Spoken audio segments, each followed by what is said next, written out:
Hello, everyone. Welcome to the first ever Twimbit Youth Summit. We're so excited to have you here.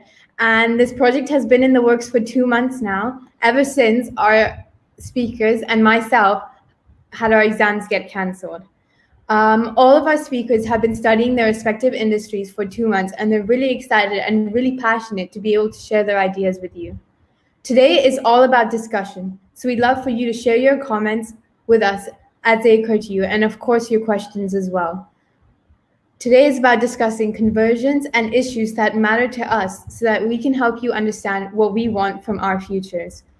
Today we're going to have a very simple structure. We're going to start off with a little bit of a rapid fire round, and then we'll go for a bit of discussion, and we'll have a short debate, and then we'll open it to questions from you guys. So please keep sharing your questions. You can share them later, or you can share them as soon as they come to you. So let's get started with the rapid fire round.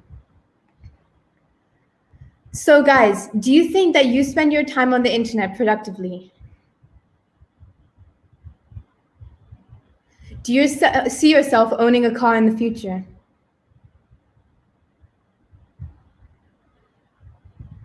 Do you think meat production should be taxed? Would you consider a career in the food industry?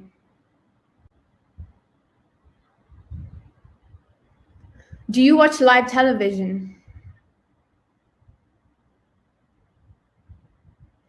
In the future, will you consider using telehealth more than you do right now? Thank you so much, guys, for being so quick with us. It's great to see your views and get the ball rolling. So let's get started with some discussion. I think one thing that all of us were really excited to discuss was the convergence of industries. And I think that's something that Maya even mentioned in her presentation. So Maya, why don't you explain what you meant when you said you saw industries converging in the future? Yes, so in my presentation, I talked about how digital entertainment could be a platform that many industries use to engage with their younger audience. And I saw this happening in the future where, for example, we see mobility and food converging together and using, for example, social media as a platform to get reviews and engage with their audience. So that's why I think that converging industries is going to be a very important part in the future, especially since we use social media so often, 7 hours a day. So I think that if industries are able to use digital entertainment as a platform to engage with their audience, we'll be able to see a better and more productive use of this time. Yeah, and Maya, when you talk about the convergence of industries, I really think about digital entertainment having a greater role in mobility, especially as autonomous cars, self-driving cars scale. I can see digital entertainment becoming a big part of people moving around, and even in public transportation. It's all about entertainment improving the consumer experience in mobility, and I guess that's something each of us can kind of learn from entertainment, because you mentioned this in your presentation. It's all about consumer experience, right? So yeah, I think we should all kind of learn from digital entertainment when it comes to consumer experience. I wholeheartedly agree with that. I think that consumer experience is something that has come to the forefront of our society today. It is something that a lot of customers are looking for, having a good experience, having a product or services be convenient for them to access. And I think that's another major reason why telehealth is such an important part of our future, because not only is it far more accessible than our healthcare system today, it's a lot faster, it's a lot cheaper, and the customer experience is so suited to our customers. You can choose from such a variety of mediums of telehealth that you have access to exactly what you want depending on your needs.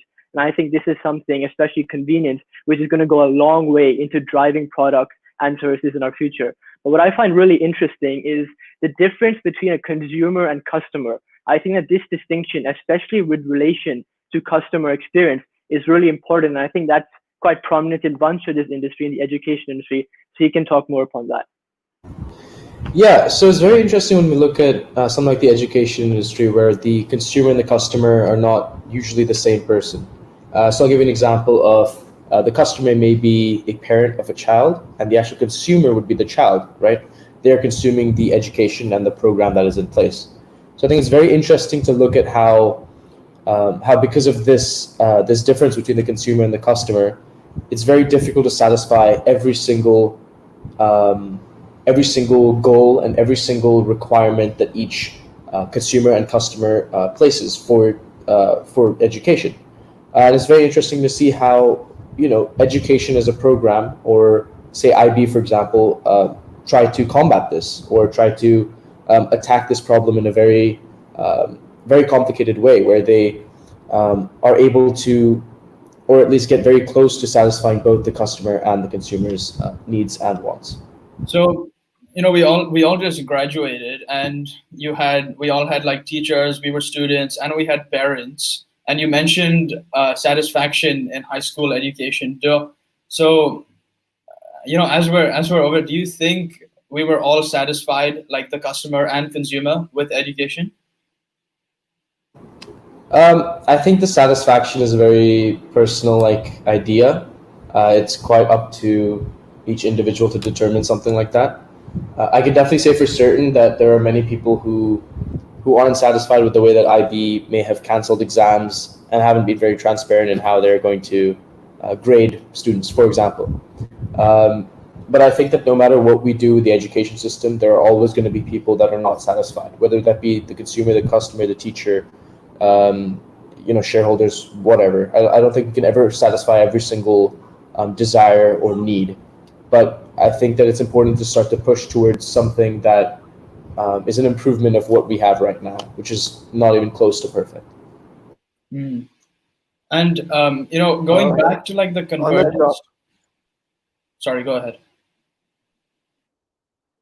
on the topic of satisfaction, one of the sustainable development goals is about providing quality education to people around the world, because it's so it's such a rare commodity that we cannot provide to everyone. So how do you think we could solve that moving on into the future? Yeah, that's a really good I think that frankly, one of the most prominent mediums that I think will help us a lot in the future is the use of AI. And I think that one industry that has done that extremely well would be telehealth, because of the way telehealth is a far more modern concept than any of your other industries. So for that reason, it has access and exposure to more technology and such and such. So I think their usage of AI to make things a lot easier, streamline things, make things cheaper, especially for senior citizens or people from just remote monitoring with the use of telecare. I think that that's really inspirational. And I think that a lot of different industries can learn from the usage of AI as we develop more and more into the future, where time is of the essence and cost is, again, trying to keep costs low and making everything efficient through the use of AI. So perhaps that's a medium that can be explored to make the agriculture industry a bit more efficient as well. And I guess, yeah, Vedant, what you in your presentation you mentioned how AI will become a part of agriculture. You talked about agri-tech, so maybe you could talk about that a bit more. Yeah, most definitely. The thing is, it's not only artificial intelligence; it's just the most basic technology that we need to develop in the agriculture industry. But on the upside, it is a major trend moving forward, because we see that development is required. In fact, with the pandemic, the pandemic has opened our eyes to the problems that we face, such as food shortage, food wastage. So we've always known the problem of not having enough technology in the industry, and moving forward, we know we need to invest time, money, and research into making the industry more efficient and more secure in terms of technological developments. Yeah, I completely agree. Sustainability is quite an important part, especially for us, the younger generation, as we move forward. So I think it's something that all of our industries should be focusing on. Yeah. Yeah, and going to sustainability, I think Vedant and my industries are probably at the forefront of some of the environmental problems that our world faces. I mean, something like about 1/4 of all carbon dioxide emissions in the world are coming from transportation. And then when we're talking about urban mobility, about 10% or 10 or 11% of global CO2 emissions are coming from urban mobility. So moving into the future, as I mentioned in my presentation, a lot of our future trends are going to have to revolve around sustainability and reaching a more sustainable future to really suit our needs, right? So Rishi, what would you say are some of maybe the resistance to changes in your industry? I know for sure in telehealth, there are plenty of them with, there's a big disparity between people who know how to fully use technology to its maximum potential, whereas there are people who are slightly more hesitant to do so, or even perhaps younger people who don't trust technology enough. That's quite prominent in telehealth. What would you say is a resistance to change in the automobile industry to become more sustainable to benefit the whole environment? See, I think arguably the biggest resistance factor is that people themselves don't really want to change. Like people, including I think all of us, all of our families, we own cars, and people, as much as even though they know that cars have a huge impact on the environment, no one really wants to give up their car because it just adds that element of easiness, I guess I could say. It's just a bunch of ease that a car brings that public transport doesn't bring. However, I think as we move into the future, different modes of transport like public transport, and then of course shared mobility like Uber and Grab, or even shared bikes, will become increasingly easier to use, and that's why we won't need to own a car as much.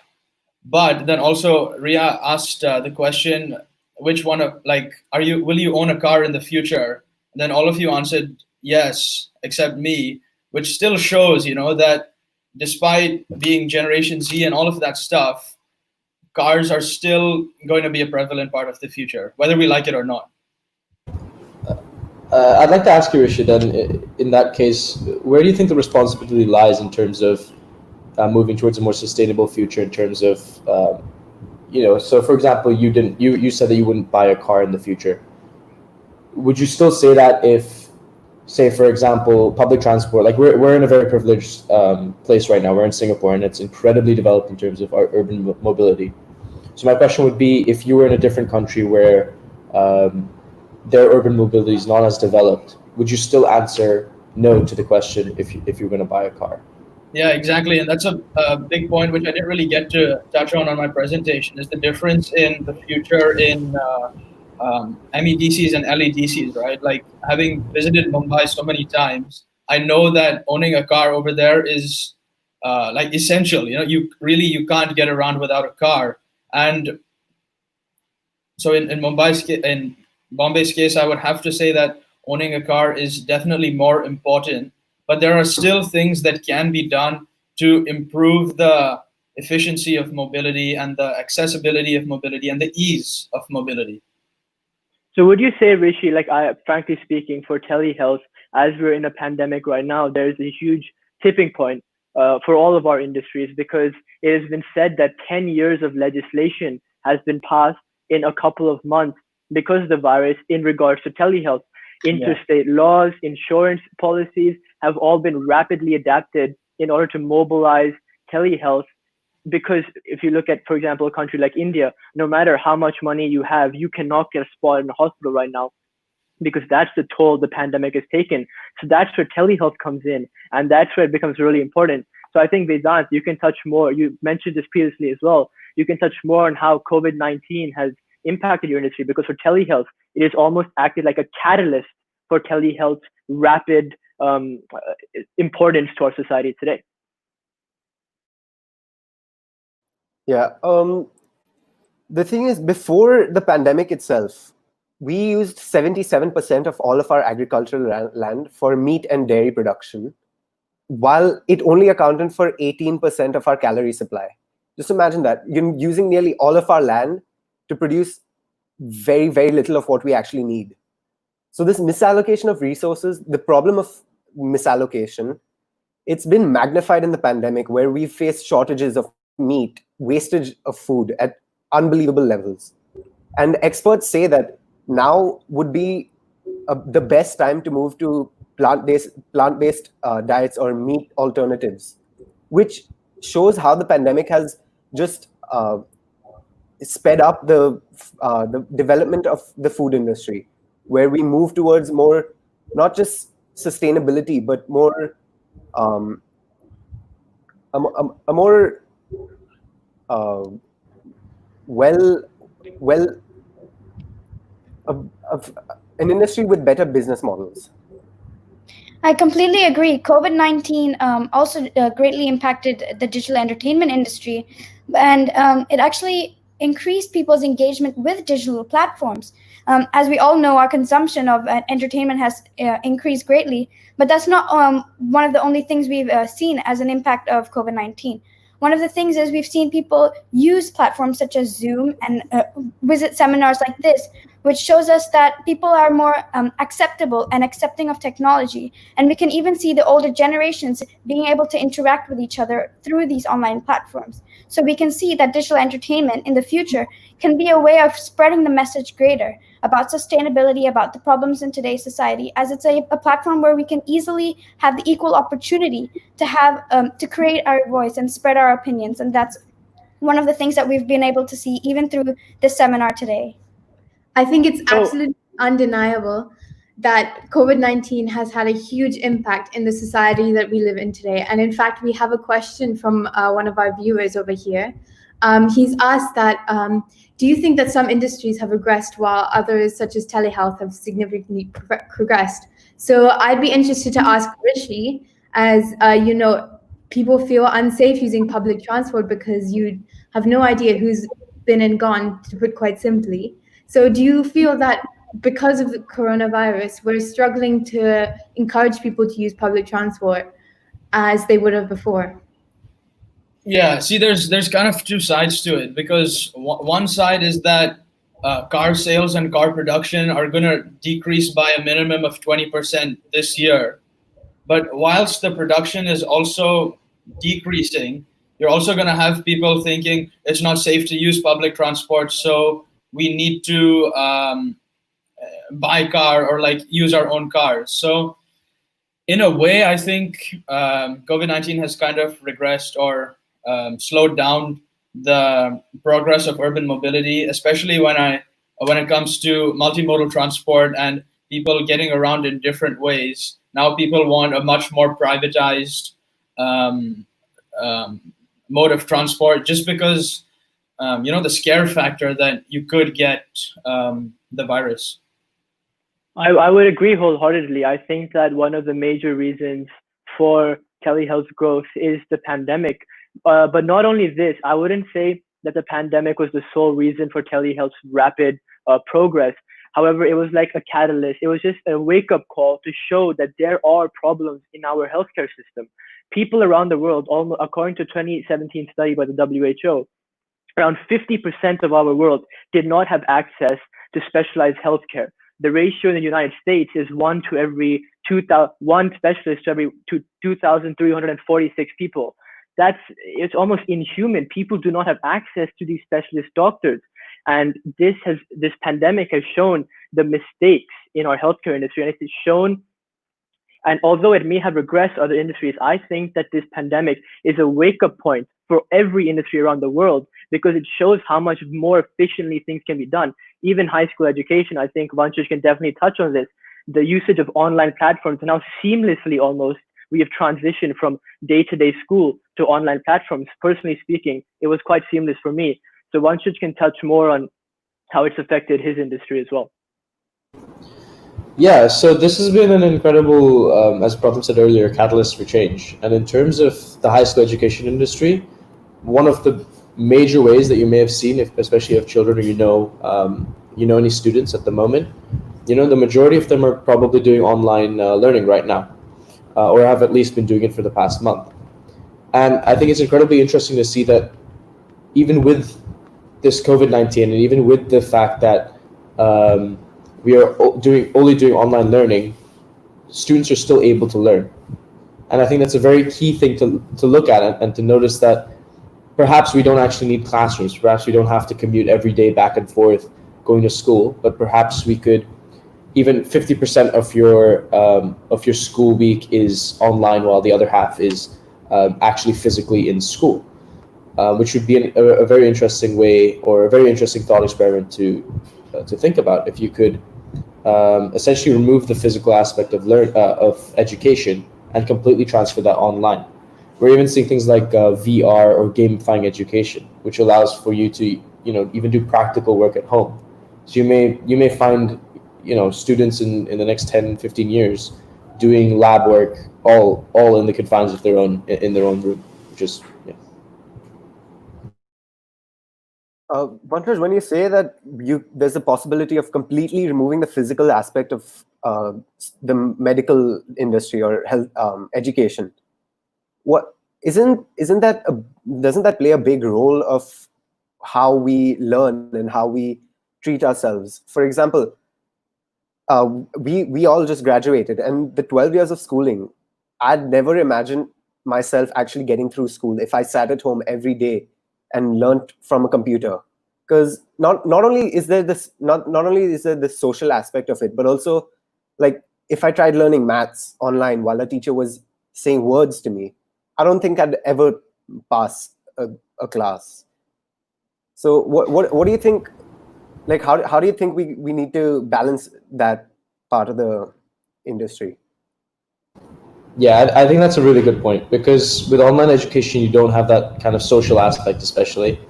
And I completely agree. If all of my schooling for the past 12 years had been online, I don't think I would have made it through. I think a huge part of education is also being able to socialize, also being able to, meet new people, meet new friends, being able to socialize essentially. But I think it's very difficult to predict what the future is going to be.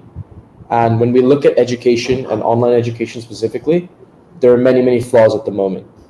Now, perhaps if those are ironed out, it may be a very different system from what we have now. But I don't think that all of online education may be moved, or all of education may be moved online. I think there will be small aspects of physical interactions, and I think there will be other ways that people may be able to interact with each other instead of the systems we have in place now.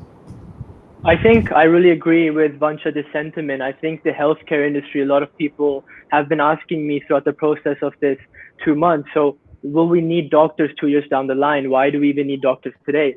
So I think that the fact of moving things totally online and having things totally physically, there needs to be a balance. There needs to be a serenity in between how we use both the things. It needs to be an equilibrium. Because at the end of the day, dermatologists have said 90% of their job can be done online. They can see the conditions, they can report and give symptoms. But at the end of the day, healthcare is more than just receiving a diagnosis and evaluation. There is a massive empathetic and emotional support that needs to go into it. And that interaction can only be achieved from human to human. And the same goes for the education industry. Having school isn't only for learning, it's about nurturing. It's about doing things and learning who you are and what place you want to take in this world, partaking in clubs.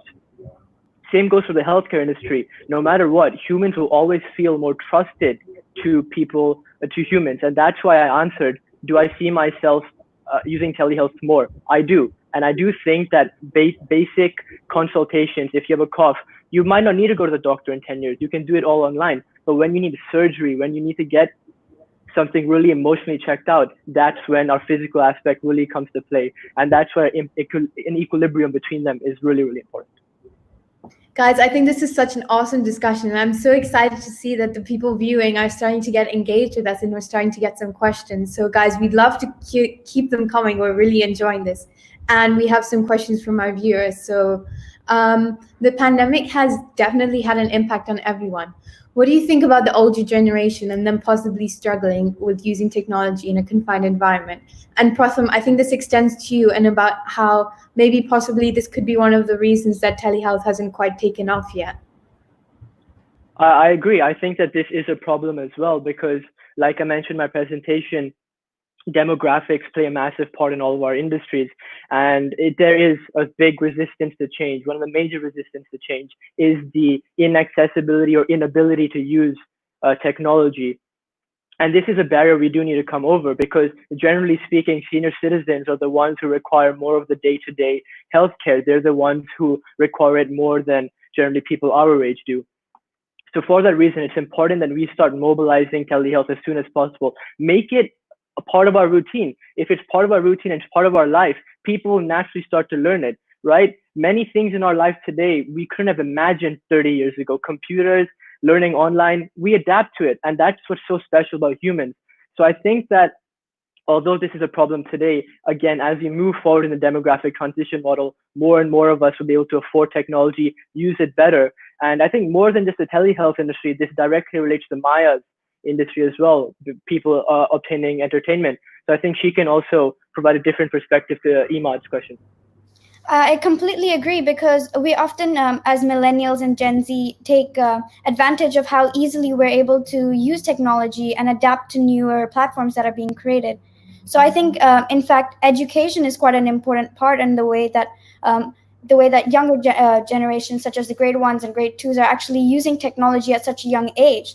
So I think for the situation of struggling to using technology, I feel like as generations pass, we'll be able to use it more easily, and people will be more accepting and more aware of how this can really impact our future and create a more sustainable environment. Yeah.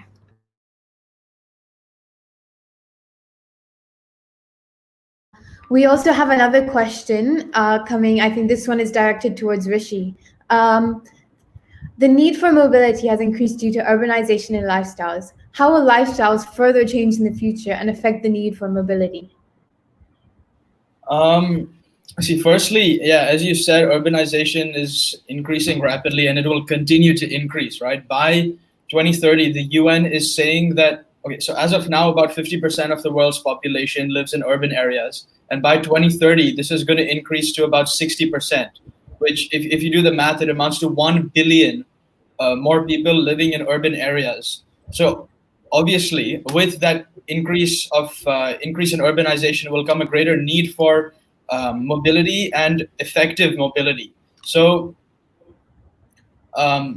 systems, governments, cities, and people will really need to adapt to the growing number of people living in urban cities. And I think arguably the biggest factor that governments need to do is improve the infrastructure and city planning in urban cities, because Singapore is definitely an exception, but most cities around the world have the same designs for like the past 30, 40 years. Maybe they've just increased the lane width by one.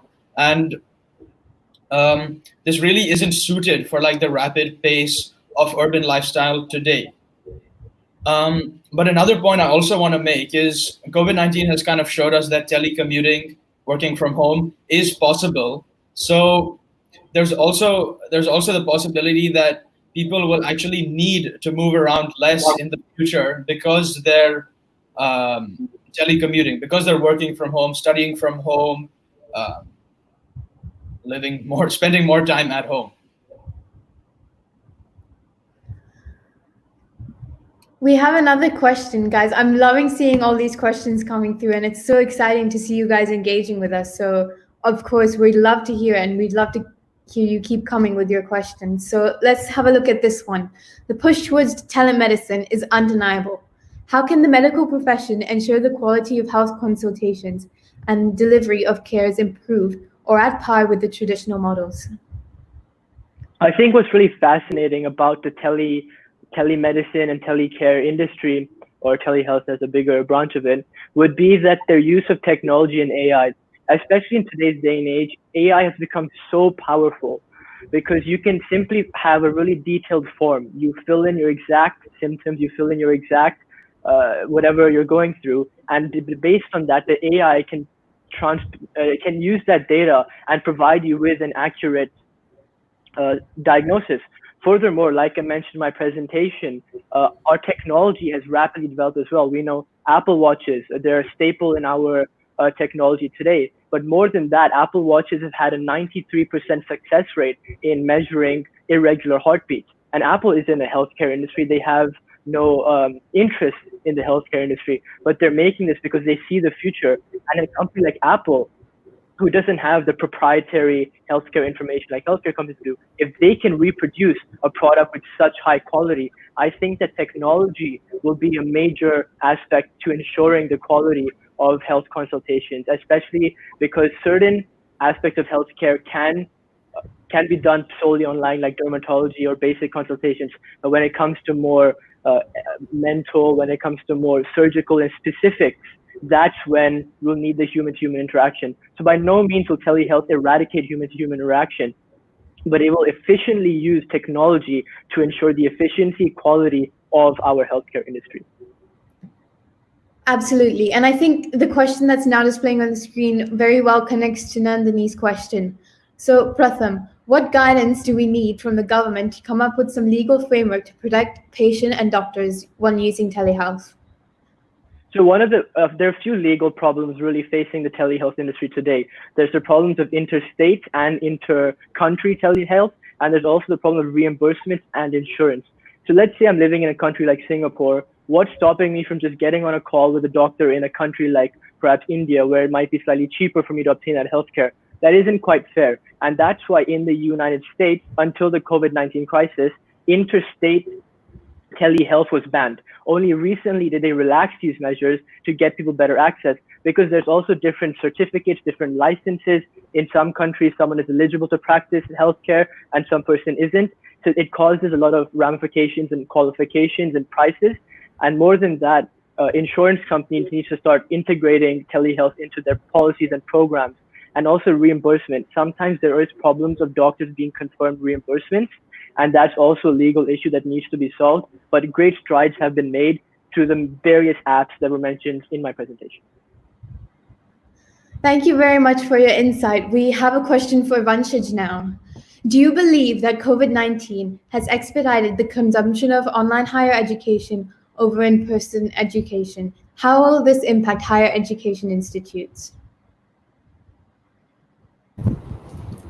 Yeah, so really good question. And I think that it's undeniable that COVID-19 has had a huge factor in pushing the online education to completely new levels.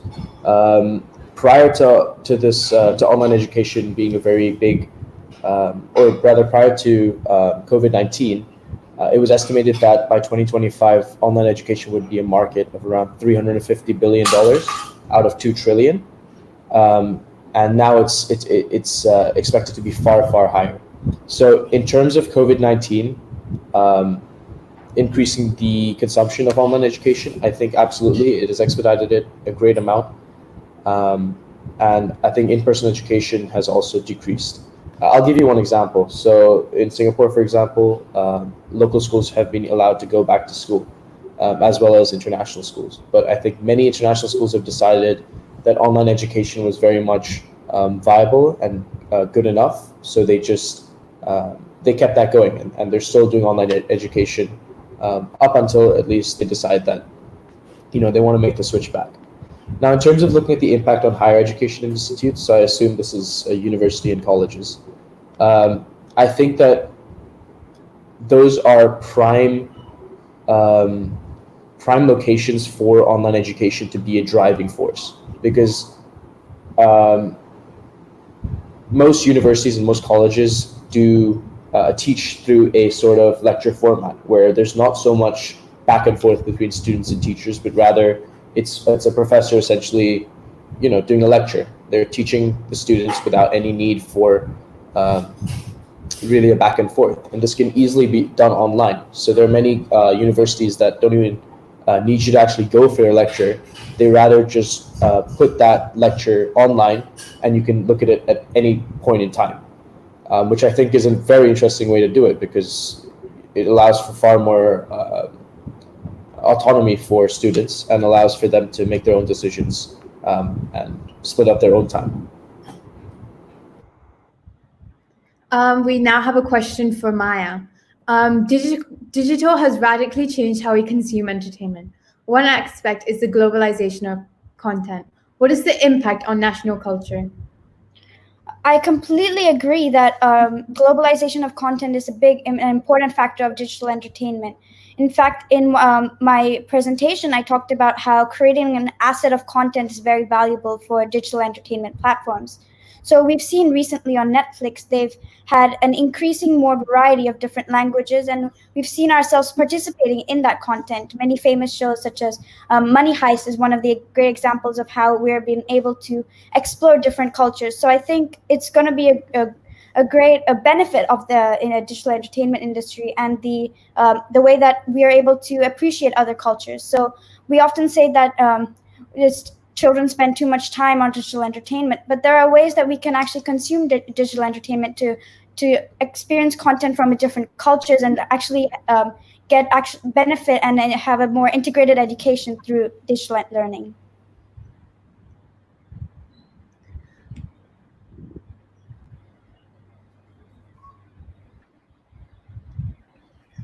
Another one. A lot of you mentioned the futures of your industries involving more people doing things from their homes instead of going outside. What effect do you guys think this will have on society in general? It's like one thing is it's hard to say that it's definitely true that people will obviously we all see that social interactions are decreasing, especially as social media and all increases. But it's really difficult to say that people will stop interacting because whether we no matter how much social media becomes a part of our life, like physical social interaction is important for people. It's important for their lifestyles. So it will have an impact on society in terms of digitizing or digital aspects becoming critical to different industries. But I don't think that it will completely change the way we live. Thank you. And this one is directed to everyone. So jump in as you feel your ideas come to you. As Gen Z, would you want to see governments increase budget for healthcare and reduce defense budgets? Now that you see the pandemic unfold in front of you, obviously this does affect your views greatly.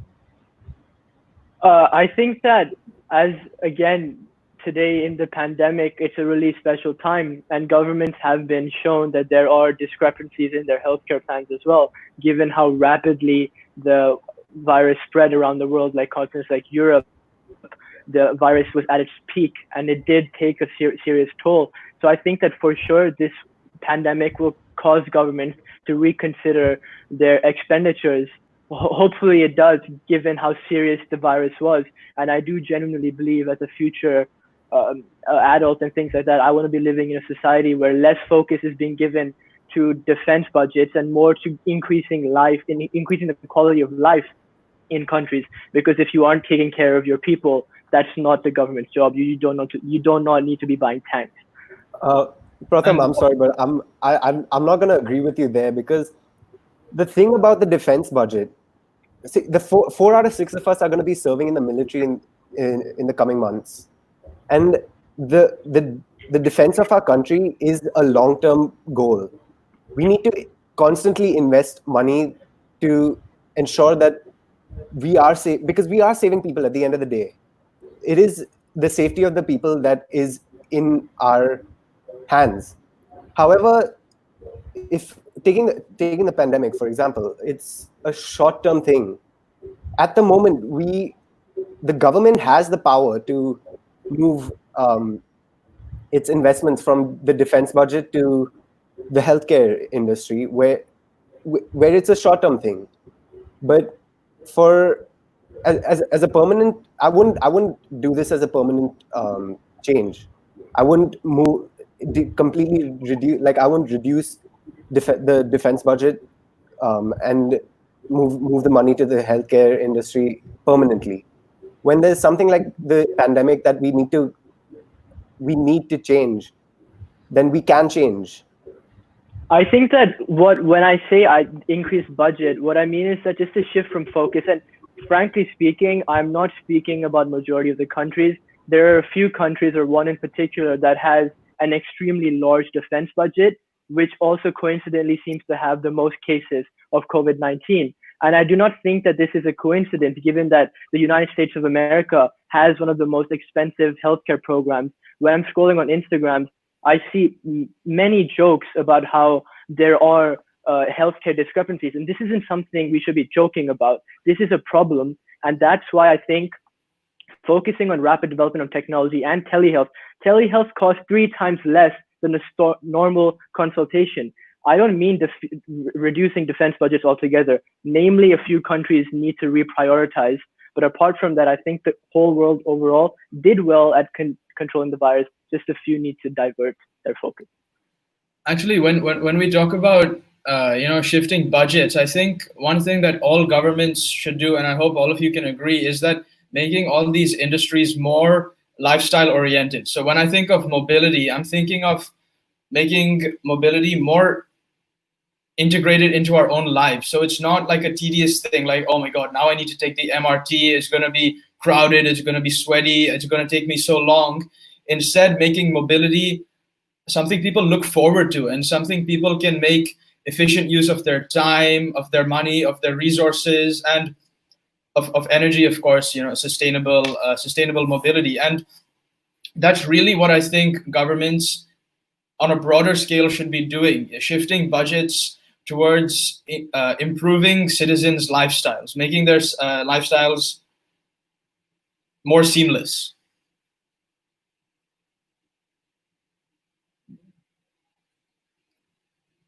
Ria, you're muted. I think this is something that we could definitely go on and talk about forever. And I think one thing that you guys mentioned to me that you were really excited to discuss about is sustainability. So what do you guys think, as a question from me? Would you be willing to give up earning a high salary and making a lot of money in order to help create a sustainable future? Right. So, Ria, your question is about, would we be willing to give up our future salaries to focus more on sustainability? Yes. Yeah. So maybe Rishi, why don't you elaborate on why you would be willing to give up? Yeah. Okay. So first of all, this is obviously controversial, and when we say give up future salaries, it's not saying completely take out your salary, but it's making the primary focus of your job sustainability. And I think as a society, whether it's because of the previous generation or not, it doesn't matter. We've reached a point where we face so many problems because of climate change, because of global warming, and the numerous other problems that we face as a society. So it's almost as if it's our duty for like our collective society to work towards sustainability. I agree that it is our goal as a society to move towards sustainability wholeheartedly. That's one of the biggest problems we're facing today. But what's the need at reducing salary? Sustainability is something that is going to be having major growth potential. People are willing to pay more for something that might be sustainable. And furthermore, a study conducted by the Oxford University stated that companies who adopt more socially and environmentally sustainable practices make more profits in the short, the medium to long term. More profits means more dividends means more money to the people working in the company. So technically you're doing both. You're doing well for the environment and you're making money. I agree, sustainability is a problem, but why not make money whilst doing a good job and saving the environment at the same time? I completely agree that in an ideal world, we would love to be able to make money and be sustainable at the same time. But I think as a generation, we've currently reached a point where we no longer have to allow for people to make those choices for themselves, because we see with the earth is in such a state where we need some drastic actions to be taken, and we have no choice but to just completely focus our efforts. And I don't think this is a permanent thing, but maybe we should just for the next 15 to 20 years work together to find how can we repair this the destruction that the past few generations have caused, so that we can move towards the future where we will be able to create a more profit as well as focus on sustainability. Because I think if we don't have it as our number one priority, it will never be we will never be able to recover. See, Pratham and Vanshaj and Vedant, the focus isn't about whether you're making money or not. The focus is that, or the objective of our discussion is to say that the primary focus should be towards reaching sustainability. So, if I could give an example, for example, you know how we can all carbon offset our flights, right? You pay a small amount to the airline, and then the airline will somehow carbon offset your flight, whether it's giving that money to a NGO or whether it's planting trees. And with that, you can also earn like sky miles, for example. So it's really a two-way thing. And obviously this isn't exactly related, but this is the concept that people need to kind of adopt moving into the future, where they pay a little bit more or sacrifice a little bit more in efforts to be more sustainable. Vanshaj, Vedant, you have? Yeah. So I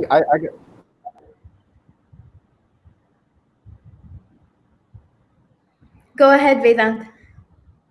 I get that. Yeah, I get that. I get what you're trying to say, where we have to sacrifice a bit of our money to contribute to sustainability, but that's not a prerequisite that we need to have to give up money to increase sustainability. For example, if people who work hard every day and earn the money that they earn, all of the money that they have where they earn it, when people earn money and they don't get to, if you're asking them to give up that money in order to be more sustainable, not only is it idealistic, but I honestly think it's a little cynical. You can't ask people to give up their hard work to try. I mean, to try and maybe contribute a little bit to environmental sustainability. I don't know if that's really realistic. Vedant, I'll respond to your question. Just one thing, there seems to be a lot of people in the chat, namely JY Kang, Elot, Max Naylor. If you guys don't have any productive questions, you guys can leave. Like Vedant, in response to your question, I think it's also about like having a balance between the two, like having a balance in your employment in terms of sustainability and obviously making money. If I may interject, right? When I asked you what country would be really sustainable, you'll probably be thinking of Scandinavia and those countries over there. Well, as per a organization I read upon, the reason why those countries are being really sustainable is because of their lack of CO2 emissions. Their natural way of life is through biking around, recycling, and things like that. But when you actually get down to the root cause of why they're doing this, it's because it's cheaper for them. It's cheaper for them to own a Tesla and pay electricity. It's cheaper for them to own a bike and bike around their city. It's cheaper for them to recycle rather than own cars and things like that. So people aren't necessarily sacrificing money. Some people are being sustainable because it's saving them money. Because at the end of the day, as humans, we need an incentive to do things. That's how our whole society has been based on. We were bartering and trading, and now our society is based on money. There's always an incentive. And for that reason, that incentive does not need to go away for us to be productive. That incentive can be a reason for us to do better and strive for better places. Yeah, and I completely agree with the philosophy that we need to work towards a more sustainable future. But sacrificing money doesn't seem to be the only way that we can do this. And I think that absolutely, if we push other companies to be more sustainable, push products to be more sustainable and affordable, right? I'll give you an example with the food industry, right? If we want to move to an all-vegetarian diet, for example, we need to make those things accessible to everybody. Right now, meat is still cheaper than the Impossible burger, for example, right? Those things are incredibly expensive. And I think instead of making meat more expensive or sacrificing money to be more sustainable, we can make things cheaper and we can push companies to be more sustainable in order to work for that future. I think that absolutely we could just go on forever back and forth. But what I'd like to know is, after this back and forth discussion, have any of you changed your views and changed your opinion on this matter?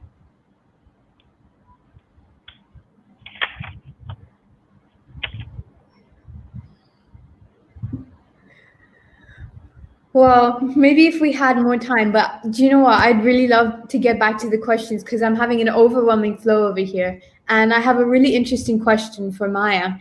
What can other industries learn from digital entertainment, and how can they leverage the digital entertainment platform? What do you think? So I think, unlike many of the other industries that we're talking about today, digital entertainment is kind of unique because it's actually a way that all other industries can use as a platform, as I mentioned earlier.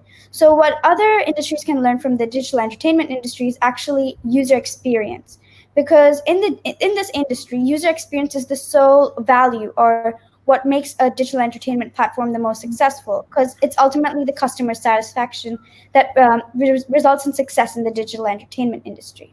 So I don't think we should be calling this industry digital entertainment anymore, but a digital lifestyle.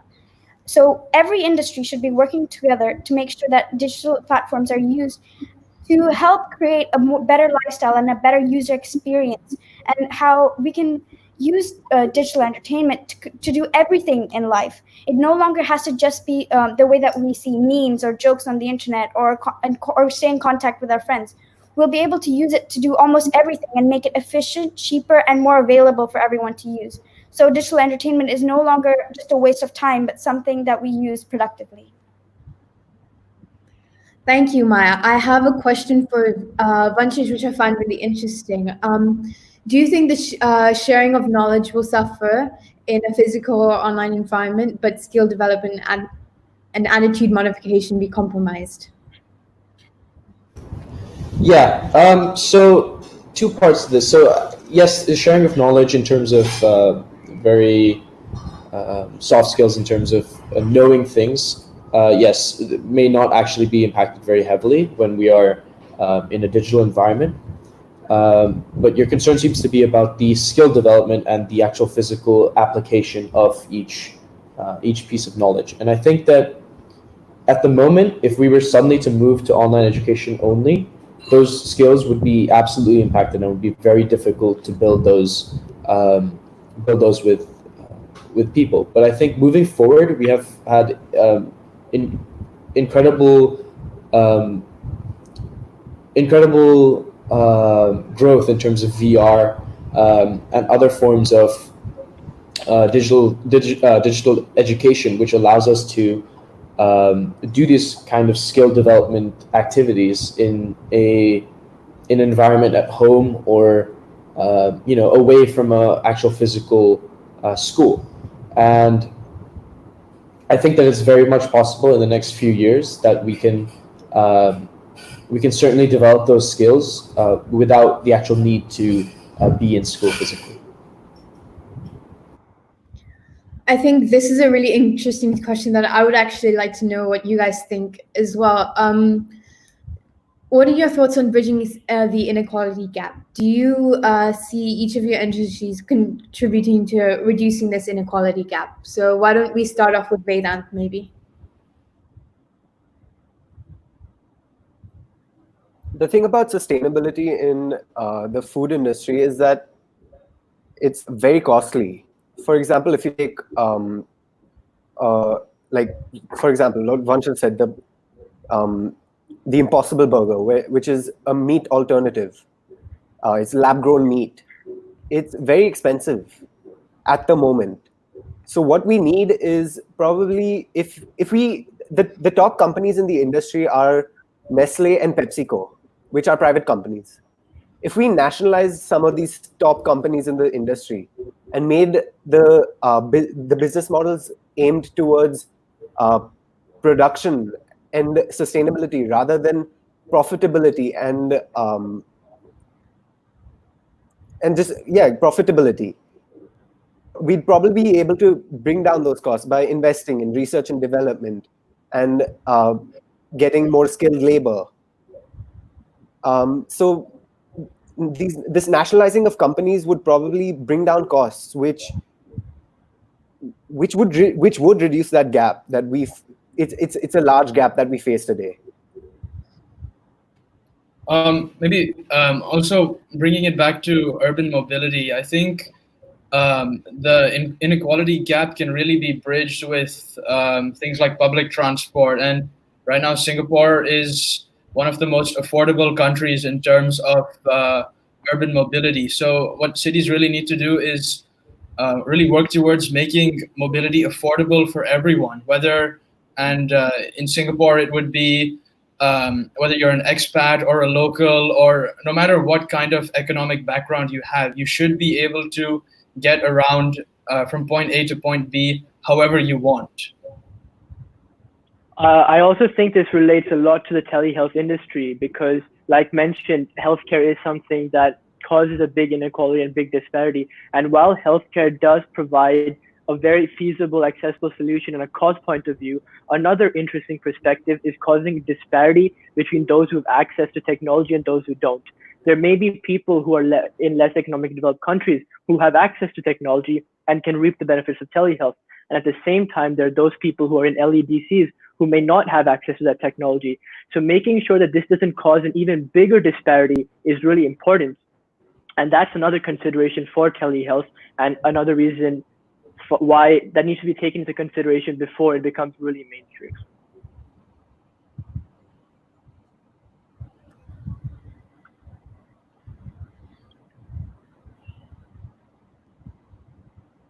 I have one really interesting question about AI, and the reason I'm so interested is that AI is starting to grow a lot and it's starting to become a bigger part of our lives. So, what do you think that the impact artificial intelligence will have on your industries? Maybe let's start with Maya. Artificial intelligence is a big part of big data advertising, and we can see that the digital entertainment industry has become more specialized. So what I think is that we need to focus more on how we can. I saw a question earlier about security, and when we see things like artificial intelligence, we often get scared when we hear this term because it seems daunting to many people who have never understood this before. But I think that as we improve security online, I think artificial intelligence is quite an important part of the digital entertainment industry, as it's made the user experience much better, as I mentioned earlier. Yeah, and I think especially in my industry, when we talk about AI, there's a huge fear that it's going to lead to AI replacing jobs for teachers or systems in place at the moment. But I think people forget that teachers aren't there just to teach; they're also there to nurture, and it's not enough to just give knowledge, but to actually have a good upbringing during school. Students spend a huge amount of time in school, 7, 8 hours a day sometimes. And I think it's not fair to say that AI will ever take over something like that. AI is not, no computer is capable of nurturing a student. And I don't think there really will be ever. In terms of mobility, I see AI as an absolute win for the future of mobility. And I think it's really going to change the shape, not only in terms of autonomous vehicles, but AI is already there in trip planning technology where, like, for example, Google Maps, you can get live updates on traffic and Google Maps will automatically reroute how you get to your destination. And that's only like the starting of how AI can really change the face of mobility. And I also see it with traffic lights, for example. Today we have them all as, or majority of them is time-based, but as we move into the future, traffic lights can become more, can adapt to traffic situations based on peak hours or festivals. And that's really how I see artificial intelligence enabling a more frictionless mobility. Okay, guys, this has been such a great discussion today, and I've had such a great time listening to your ideas. So what I would like to finish with, so that everyone gets a really good takeaway from this discussion, what is one thing or one word that you would use to describe the key part of your industry, or something that maybe other industries can take away from yours and the success that yours has had?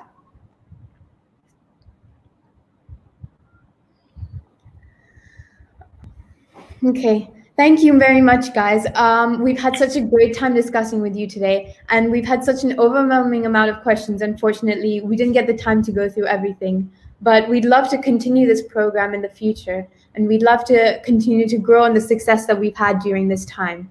So if you haven't already caught the presentations, they will all remain up on the Twimbit YouTube and on the Twimbit website, so please feel free to watch them whenever you get the chance. Thank you so much for joining us today. We hope you have a great evening and stay healthy. Thank you very much, everybody. Good night. Thank you, everyone. Bye-bye.